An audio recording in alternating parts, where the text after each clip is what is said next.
రప్ప రప్ప అంటూ రేపు 2029లో అధికారంలోకి వచ్చిన తర్వాత పొట్టేళ్లను నరికినట్టుగా నరుకుతాము, రక్తాన్ని పారిస్తామని పదే పదే చెప్తున్నటువంటి జగన్మోహన్ రెడ్డి నోటి నుంచి ఈరోజు ప్రెస్లో రాయలసీమ గురించి, ఇరిగేషన్ గురించి మాట్లాడడం చూస్తూ ఉంటే చాలా విడ్డూరంగా కనిపిస్తున్నటువంటి పరిస్థితి. ఈరోజు జగన్మోహన్ రెడ్డి ప్రెస్ మీట్ని పరిశీలిస్తే తన 5 ఏళ్ల కాలంలో రాయలసీమకి ఏం చేశాం, ఇరిగేషన్కి ఏం చేశామని ఒక్క మాట కూడా చెప్పుకోలేనిటువంటి పరిస్థితి.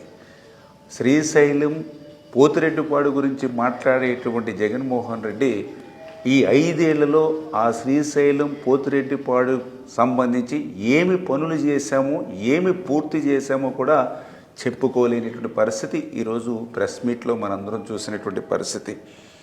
ఈరోజు శ్రీశైలం రిజర్వాయర్ గత సంవత్సరం 2000 టీఎంసీలు నీరు వస్తే ఈ సంవత్సరం సూపర్ ఎల్నినో ప్రభావంతో కేవలం 208 టీఎంసీలు నీరు మాత్రమే వచ్చింది. అందులో 66% మాత్రమే మన ఆంధ్రప్రదేశ్ రాష్ట్ర వాటా. అందులో Pothireddypadu, Handri-Neeva, Nagarjuna Sagar right and left canal, అదేవిధంగా కృష్ణా డెల్టాకు సంబంధించి డ్రింకింగ్ వాటర్కే దగ్గర 90 టీఎంసీలు, చెన్నైతో కలుపుకుంటే 100 టీఎంసీలు కేవలం డ్రింకింగ్ వాటర్కే మనకు అవసరం ఉన్నటువంటి పరిస్థితి అంచనా. దీన్ని దృష్టిలో పెట్టుకునే ఏదైతే ఆ శ్రీశైలం నుంచి అటు రాయలసీమకి ప్రతిరోజు కూడా 11,500 క్యూసెక్కుల నీటిని మనం పంపు చేస్తున్నటువంటి పరిస్థితి మనందరం కూడా చూస్తూ ఉన్నాం.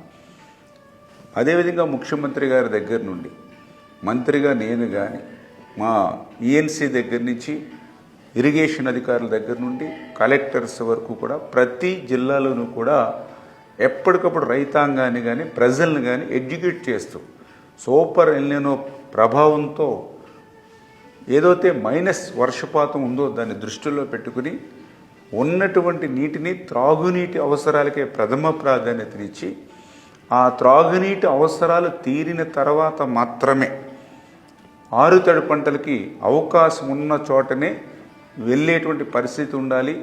దీన్ని రెవెన్యూ, ఇరిగేషన్, అగ్రికల్చర్ ఒక కమిటీలుగా ఏర్పడి ఎప్పటికప్పుడు కోఆర్డినేట్ చేసుకోవాలని చాలా క్లియర్గా ఎప్పటికప్పుడు పబ్లిక్ని ఎడ్యుకేట్ చేస్తూ ఒక్క గోదావరి డెల్టాకు సంబంధించినటువంటి 10,40,000 ఎకరాలు తప్ప మిగిలినటువంటి ప్రాంతానికి అంతటికీ కూడా 2027 జూలై వరకు కూడా ఈ నీటిని భద్రపరచుకోవాలి.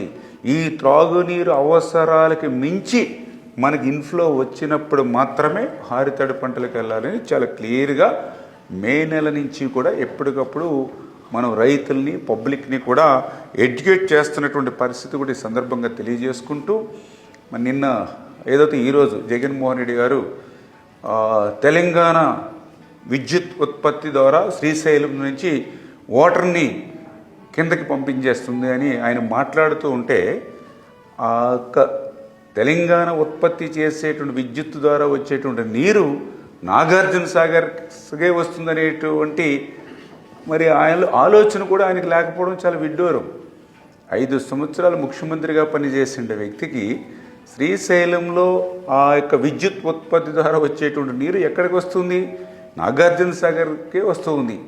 మరొక పక్క ఆయన నాగార్జున సాగర్కి కూడా నీళ్లు విడుదల చేయట్లేదు రైట్ కెనాల్కి అని చెప్పారు ప్రెస్ మీట్లో. మరి నాగార్జున సాగర్ రైట్ కెనాల్కి నీళ్లు విడుదల చేయాలంటే శ్రీశైలం నుంచే కదా రావాల్సింది. మరి ఆ విద్యుత్ ఉత్పత్తి ద్వారా వచ్చేటువంటి నీటి నాగార్జున సాగర్ ఇప్పుడు ఇవేళకు కూడా నాగార్జున సాగర్ రైట్ కెనాల్కి సంబంధించి 32 టీఎంసీ మనకి డ్రింకింగ్ వాటర్కి అవసరం. అదేవిధంగా కృష్ణా డెల్టాకు సంబంధించి మనం ఆ పులిచింతల్లో ఉన్నటువంటి రిజర్వ్ వాటర్ పోను ఇంకా 15 టీఎంసీలు అవసరం. అంటే దగ్గర 46 టీఎంసీలు ఒక ఆంధ్రాకే నాగార్జున సాగర్కి అవసరం అనేటువంటి పరిస్థితి. చేత ఆ విద్యుత్ ఉత్పత్తి ద్వారా వచ్చినటువంటి నీరు కూడా ఇక్కడ డ్రింకింగ్ వాటర్కి నాగార్జున సాగర్ ద్వారా మనకు అవసరం అనేటువంటి విషయాన్ని కూడా మరి అవగాహన లేకుండా జగన్మోహన్ రెడ్డి గారు మాట్లాడడం.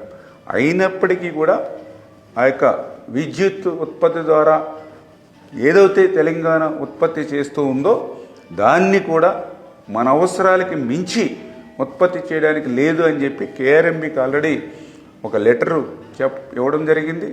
అదేవిధంగా సెంట్రల్ గవర్నమెంట్కి సంబంధించినటువంటి ఇరిగేషన్ జలశక్తి మినిస్టర్కి సంబంధించినటువంటి సెక్రటరీ గారికి కూడా మనం లెటర్స్ కూడా ఇచ్చి ఆ యొక్క జల ఉత్పత్తికి సంబంధించినటువంటి ఆ నీటిని కూడా ఆంధ్ర అవసరాలకి ఎక్కడా కూడా విఘాతం కలగకుండానే ఉండాలని చాలా క్లియర్గా మనము ఆ లెటర్స్ పెట్టి వాళ్ళతో కూడా ఎప్పటికప్పుడు మాట్లాడటం కూడా జరుగుతుందనే విషయాన్ని కూడా ఈ సందర్భంగా తెలియజేసుకుంటూ ఈ రకంగా జగన్మోహన్ రెడ్డిని స్ట్రైట్గా ఒకటే మేము ప్రశ్నిస్తూ ఉన్నాం.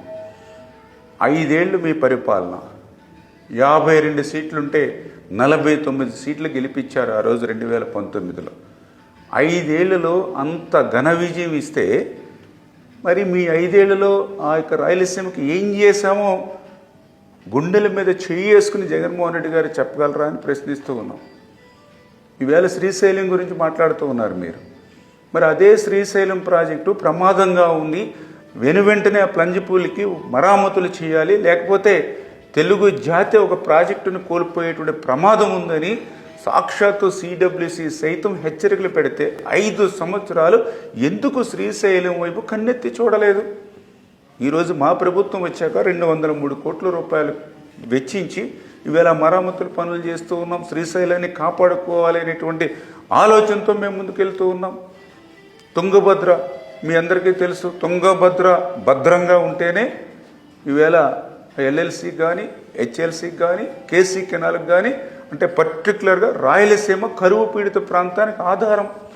అటువంటి రాయలసీమ కరువు ప్రాంతానికి ఆధారమైనటువంటి ఆ యొక్క తుంగభద్ర భద్రతకే ముప్పు ఉంది, గేట్లన్నీ కూడా కొట్టుకుపోయే పరిస్థితిలోనే 5 సంవత్సరాలు మీ ప్రభుత్వానికి విన్నవించుకుంటే కనీసం ఆ గేట్లు మార్చేటువంటి ప్రయత్నం చేశారా?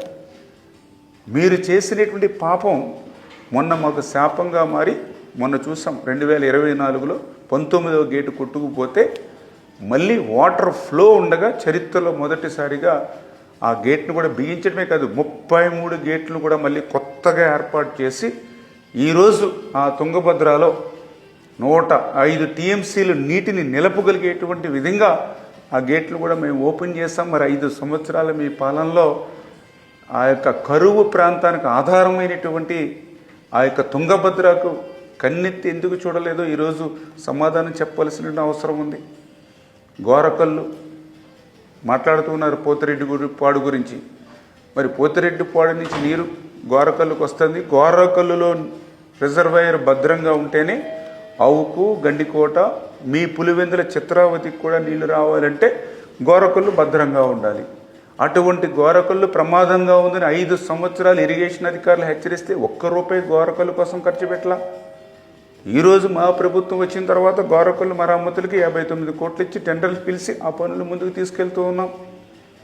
హంద్రీనివా 5 సంవత్సరాలు మీ పాలనలో కర్నూలు, అనంతపురం, చిత్తూరు ఉమ్మడి జిల్లాలకు సంబంధించినటువంటి హంద్రీనివా 5 సంవత్సరాల్లో ఈ పని చేశామని చెప్పండి మీరు. ఈవేళ మేము అధికారంలోకి వచ్చిన మొదటి సంవత్సరంలోనే మీరు 5 ఏళ్లలో చేయలేనటువంటి పనులు ఒక్క ఏడాదిలోనే 3,860 కోట్ల రూపాయలు ఖర్చు పెట్టి ఈవేళ ఆ యొక్క కృష్ణా జలాన్ని రికార్డు స్థాయిలో లాస్ట్ ఇయర్ చూశారు 55 టీఎంసీల నీరు హంద్రీనివా నుంచి తీసుకున్నాం. అక్కడితో ఆగల. ఆ హంద్రీనివా 400 కిలోమీటర్ నుంచి నేవా బ్రాంచ్ కెనాల్ కూడా పనులు చేసేటువంటి విధంగా తిరుమల వరకు కూడా కృష్ణా జలాలను తీసుకెళ్లేటువంటి విధంగా 1,300 కోట్ల రూపాయలతోటి ఆ పనులు కూడా మేము శ్రీకారం చుడుతూ ఉన్నటువంటి పరిస్థితి. ఏదైతే ఆ యొక్క హంద్రీనివాకు సంబంధించినటువంటి మరి మొన్ననే మీ విశ్వేశ్వర రెడ్డి గారు కూడా చెప్పారు, మీ మాజీ శాసనసభ్యుడు, మేము చెప్పనవసరంలా 5 ఏళ్లలో మన వైసీపీ పాలనలో రాయలసీమకి ఏం చేసామని ఏం చెప్పుకుంటాము అని మేం చెప్పడం కాదు, సాక్షాత్తు నీ 5 సంవత్సరాలు రాయలసీమకి మీరు చేసిన మోసం దగా గురించి మీ మాజీ శాసనసభ్యుడు విశ్వేశ్వర రెడ్డి చెప్పినటువంటి పరిస్థితి మీ అందరికీ తెలుసు. ఈ రకంగా 5 ఏళ్ళు అధికారంలోకి ఇస్తే మీకు 52 సీట్లలో 49 సీట్లు గెలిపిస్తే మీరు చేసినటువంటి దగా అన్యాయం రాయలసీమకి ఏ ముఖ్యమంత్రి కూడా చేసినటువంటి పరిస్థితి లేదు. స్పష్టంగా ఈవేళ ఆంధ్రప్రదేశ్ రాష్ట్ర ప్రజలందరూ కూడా గమనిస్తున్నటువంటి పరిస్థితి. ఈ 2 ఏళ్లలోని ఇరిగేషన్కి కూడా, ఎందుకంటే ఆ రోజు 14, 19లో రాయలసీమకు సంబంధించి 12,000 కోట్ల రూపాయలు మేము ఖర్చు పెట్టాం. మరి మీరు 19-24 అధికారంలోకి వచ్చాక మీరు ఎంత ఖర్చు పెట్టారు? 2,000 కోట్ల రూపాయలు రాయలసీమకి. ఆ రోజనే కాదు, ఈ రోజు కూడా 2024, 2026 ఈ 2 ఏళ్లలోనే మేము ఇరిగేషన్కి 27,000 కోట్లు ఖర్చు పెడితే అందులో సగం 50% వీళ్ళ రాయలసీమకి మేము ఖర్చు పెట్టినటువంటి పరిస్థితి.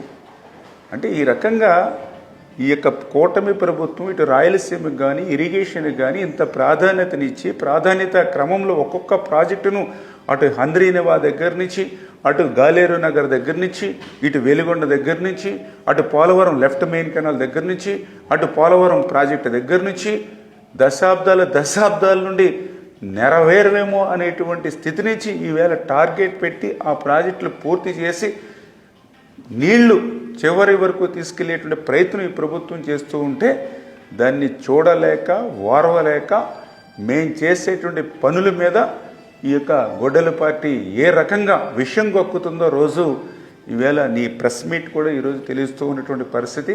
ఇప్పటికే 11 సీట్లకి పరిమితమైనటువంటి మీరు ఇటువంటి అబద్ధాలతోటి ఇటువంటి విషం మరింత కక్కితే ప్రాజెక్టుల మీద ఆ 11 సీట్లు కూడా రేపు కోల్పోయేటువంటి పరిస్థితి ఉంటుంది అని చెప్పి మీ ద్వారా హెచ్చరిక